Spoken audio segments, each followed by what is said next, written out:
Hey you guys, my name is Oshun the Great, and welcome to my beautiful channel. So this video is kind of overdue. It is called How to Read Tarot Intuitively. Now some of you guys may or may not know already that I have a ebook already about how to read tarot intuitively for beginners. So yes, this video is going to be kind of geared towards beginners, but I'm like thirsty as hell. But you can learn from this even if you do already kind of know, about tarot, about reading cards, about energy. But let me tell you, well, first off, okay, we're going to get right into this lesson. And I'm actually going to do like a little contest in response to what you guys learn. So pay attention because I will be posting the winner. Well, I'm going to be posting, we'll see how we're going to do this at the end of this video. So, all right, so stay tuned. You guys want to might want to follow me on Instagram anyway. That's where I keep all my my free readings, my contest, discount readings, all of that. Oshun_the_great. Also email oshunthegreat24@gmail.com. All right, so how to read tarot. First of all, it is helpful to know generally about psychic gifts in general. So this means before you even think about picking up cards, you're going to want to invest in books, go to the library, read loads of books on psychic gifts, clairvoyance, clairsentience, what auras are, what subtle energy is, all these things. You're gonna have to know all this language, the psychic world language, and how to deal with, how to feel energy, practice these gifts, practice enhancing them on a daily basis. Also, you're going to want to actually get a reading done by someone. So a tarot reader, a medium. So before you can actually do it yourself, you got to see how this world works. You got to have a feel of it. Also, research out the ass how tarot readers do their readings. Because everyone's different. And then that's how you kind of adopt your own style. But really, it takes a matter of you committing wholeheartedly to the metaphysical realm of this woo-woo world of being psychic.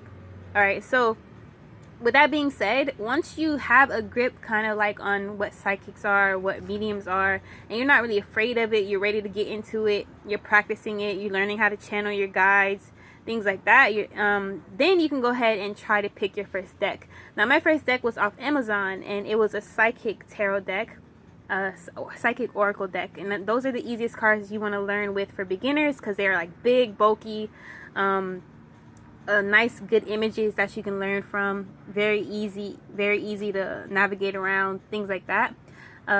Honestly, I feel like they're easier because the normal cards are more complex to me, to be honest. Even though I'm intuitive, it just seems like you would graduate to the original cards. It's not even the original deck, but it seems like you would have to graduate instead of starting with those first. Some people, it works the other way around, to each his own. And then after a while you'll figure out that you want to collect a shit ton of different types and all that stuff because it's more fun that way. Alright, so I'm getting hella messages right now. Okay, so right now, so after that, after you get all this knowledge, then you're going to want to, obviously when you start off, you're going to read your little tarot book that you get, even though it's not going to be really much use for it, to be honest. You're going to just flip through it and get the gist, the general meaning of all the cards. You're not going to remember them. You probably still won't remember them after years of using it, because some people are actual tarot readers and some people just use them for the imagery, and that's more like on the intuitive side. I kind of don't know if I should call myself a tarot reader, so that's why I say psychic medium, because I more so use my cards to spark my channeling. But this is kind of like, that's why I called it learning tarot intuitively. All right, so now what we're gonna do is understand that intuition is your first thought that comes to mind before you start thinking too much. So don't think too much. Once you pull a card, let's say this is what I pulled, you're gonna look at it and see what's the first thing that comes to mind. Where are your eyes going to? To me, it's the boy's eyes, and I noticed the color blue in his eyes. Blue to me represents communication. So for me, this is trying to communicate effectively with someone important in your life. So taking it, you're gonna look at the cues or things that trigger the objects, the colors, anything in this thing that triggers you. And then say in your mind, well, what does this represent to me? What does the world represent to me? What does this boy's smile represent to me? What does this shirt represent to me? First thought. And then you're going to try to tap into your... What you want to do, though, before you even pull the cards, which I skipped, is ask your guides to clear your channel of communication. I'm going to ask my guides right now of healing white light, my aura of healing white light, and surround your aura with healing white light. And then you're going to want to like imagine that you're tapping from your third eye to the other person's third eye. You're going to ask permission to get into their energy field. And then once you learn that, oh, okay, this is what's triggering me, you know, communication. So, hey, you know, I feel like there's someone important in your life that you may be lacking communication with. And then they'll either respond to you like, yeah, that's true. Yeah, it's this and that. Usually the story starts unfolding. And sometimes it doesn't even have to before. How I do it, I keep typing through Instagram. I like to do readings through Instagram. It's really instantaneous. Sometimes you'll keep typing and then you'll see that you'll form whole stories, because once you see the eyes, you'll go to something else, the mouth. Then you keep going with this story that's created, that seems apparently generated on its own. Now it seems like you're just making shit up, but again, intuition is the first thing that comes to mind. Now how this works is like you have the person shuffle the cards before you pull. So you're gonna have to shuffle, oh, focus on a subject, focus on somebody, then spread the cards out, pick the card, and the card that you picked is usually in sync already with that person's aura and energy, and then that's how the story is being formed.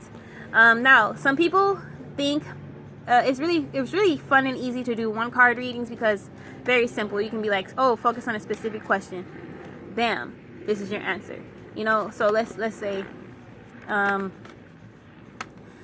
Will I ever get a TV show? This is just gonna be my little... Someone said they had a dream about me getting a TV show. So you would say, so unlikely, highly. For me, it's unlikely, but it could be like, for me, it's likely, but not quite what I would like, or something like that. But like you would have to see what it means to you, and it's easier to do it like that. But some people find it easier to do tarot cards as pictures. So you pull 3 cards. Usually in the tarot realm, you do it past, present, future, and it's easier to make a whole story out of 3 cards because you see past, present, and future. You can put the story together easier. So yeah. So what I'm going to do here at the end, though, is I'm going to hold up one card for a little minute and then see what you guys have to say below. It's really intuitive. Like, you really have to just keep practicing. And then once you can practice on yourself.